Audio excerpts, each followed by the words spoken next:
Oh. It's June something.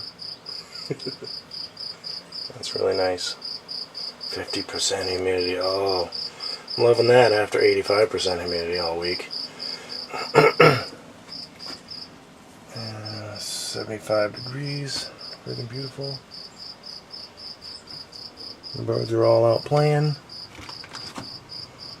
They're having fun. I get the pool filling. It looks good now. I like it when it's full.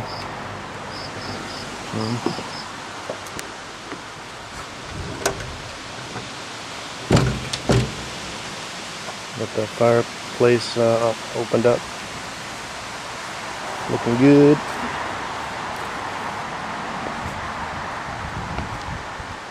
Yeah. Looks like a nice blue jewel, I think. Anyways.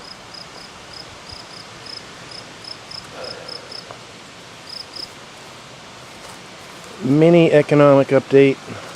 You guys probably know this, but Greece is bundling their debt obligations for this month, and they're going to pay them supposedly on the 30th. So instead of 4 payments, they're going to make 1 payment. They say. Maybe so.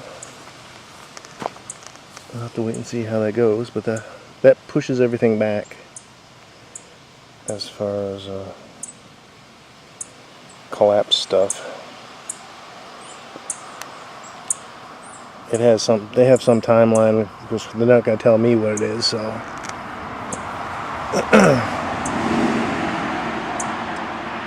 it may be that was meant to be. Anyway, I don't know what's going on. So they're pushing it back to the 30th. So probably no collapse until then. And I guess the key to the Greece collapsing, or not collapsing, but defaulting, the key would be the derivatives bubble might pop or something. I think the derivatives were made up for this collapse purpose. I don't think it was just about making money. Since they print money anyway, they don't really need to do all that. Just makes it all seem reasonable that things will collapse when they create bubbles on purpose. For the purpose of collapsing. So I guess that's, if Greece has anything to do with anything, that's mostly what it is, the derivatives.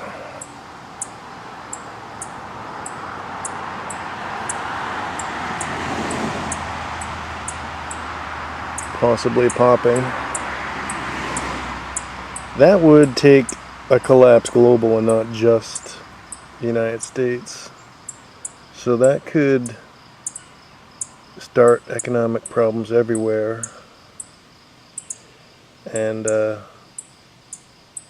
another interesting thing is the IMF has told the Federal Reserve, hey, don't raise interest rates this year. Put it off till next year, okay? Okay, so if you know what I've been saying, is that they want to blame the Fed for at least the crash in the United States. Then they're really getting set up now. They said, we're going to raise rates, and the IMF, the big global institution, is trying to look really smart by saying, don't raise rates, and then, of course, the Fed will raise rates. And look like a bunch of jackasses, which they already are, but... And then we go into the presidential campaign next year, and Rand Paul looks like a genius. Maybe he's a genius, but he's an evil genius if he is. Right, B? Okay, so those are two things. The IMF has come out and said don't raise interest rates. That's news, okay? And the other news is that Greece has bundled their debts and placed the payment at the end of the month. Those are the two big things. The other interesting thing is that I heard belatedly that Chase Bank is not accepting cash payments for credit cards, auto loans, etc. Stuff that they have contracts with their customers about, which is perfectly legal, I guess. If you've signed you entered into a loan with Chase Bank, and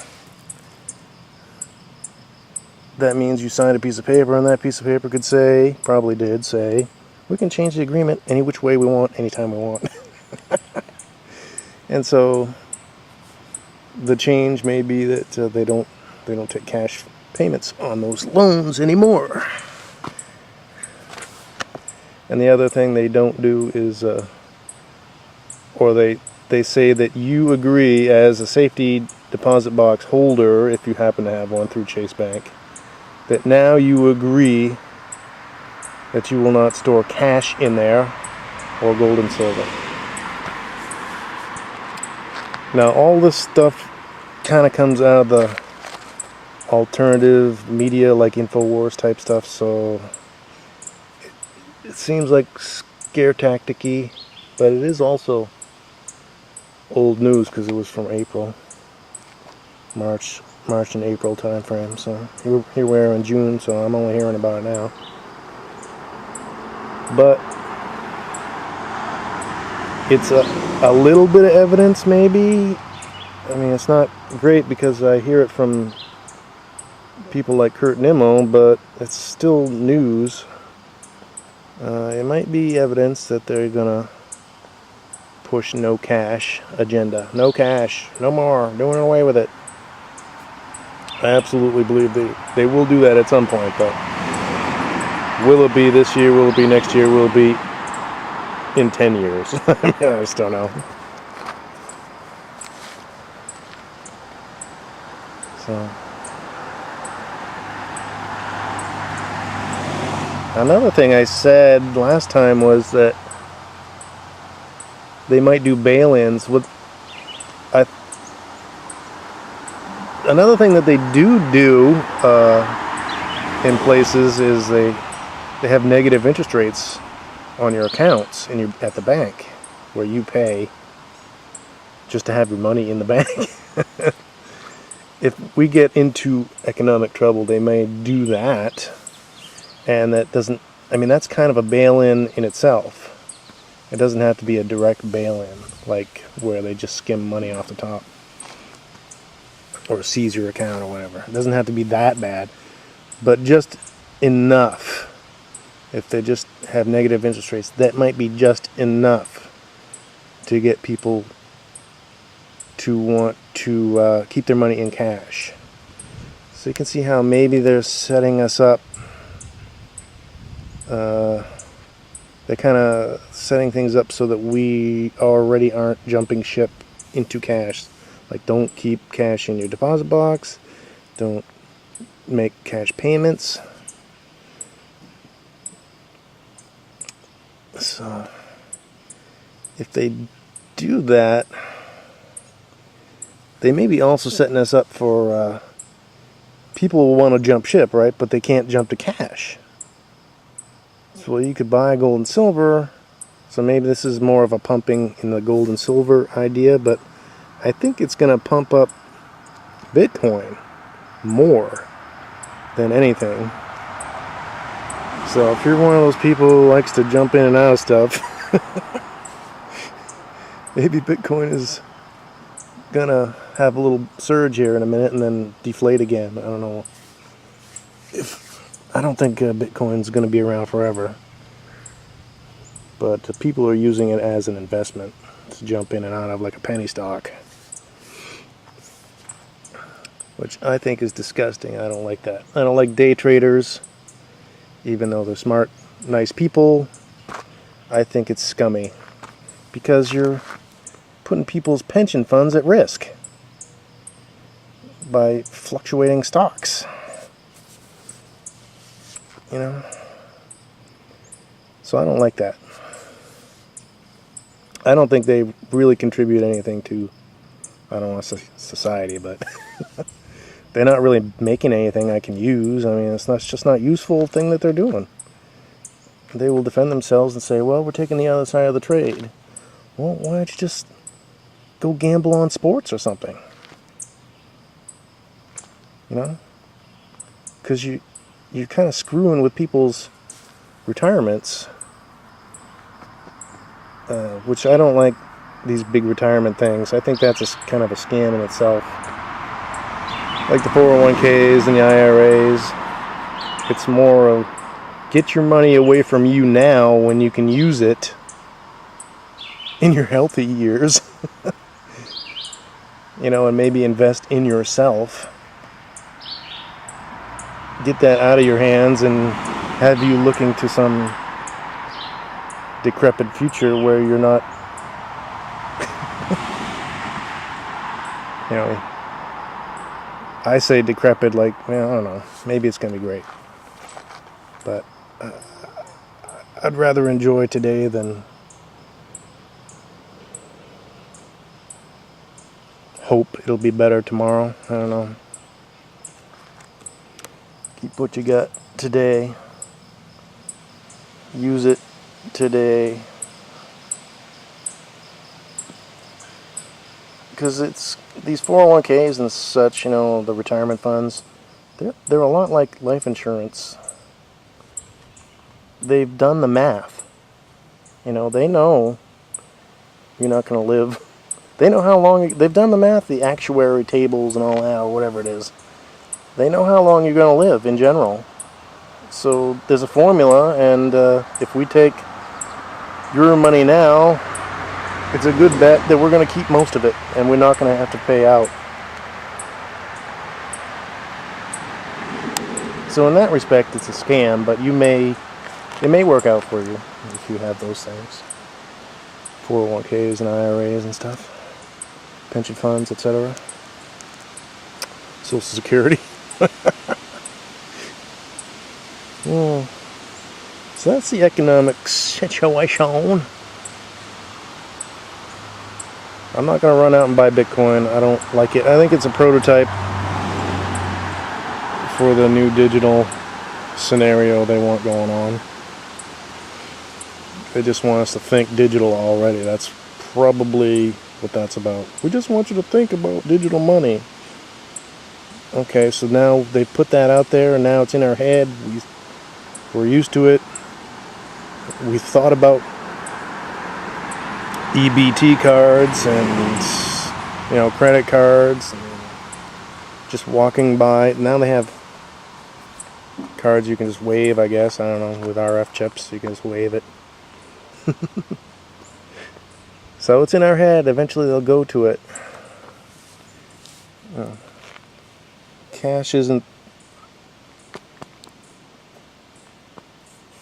particularly awesome. It's just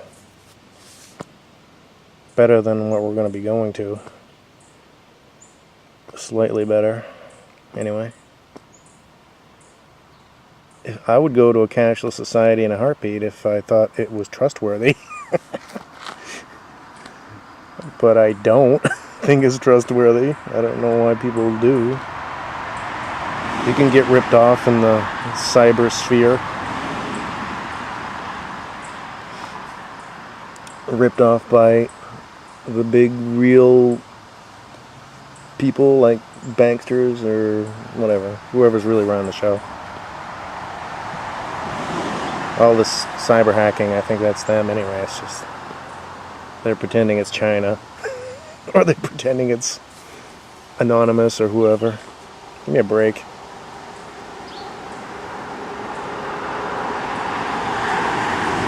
I don't buy into anonymous. Hey, if you're so great, you know, show your damn face. Anonymous could be the CIA. For all I know.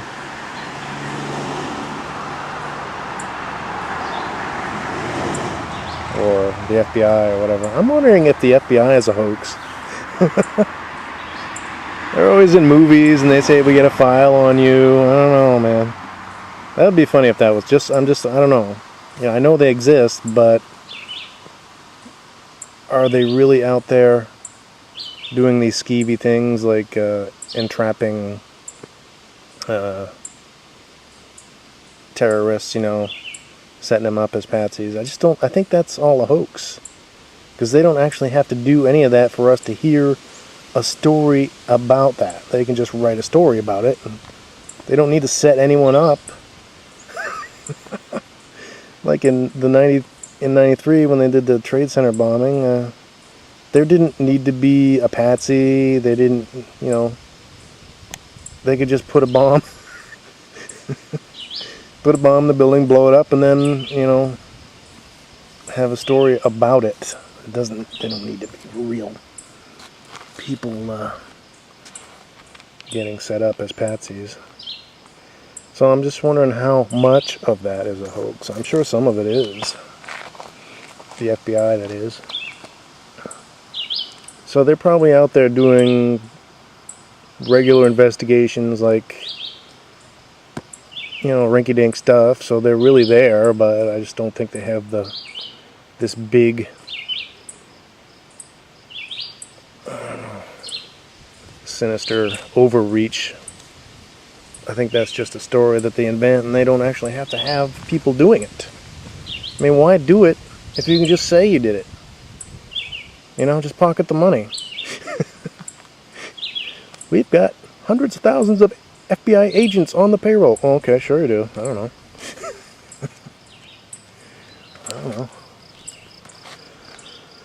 Alright, well, this battery's gonna run out. This is probably the nicest day before the actual summer gets here. Just thought I'd show it. Hopefully all this stuff collapses. It'll be on purpose. If and when it does. If it doesn't, it won't be anything new, right? People have been saying collapse for 10 years now, probably. Alright, good day.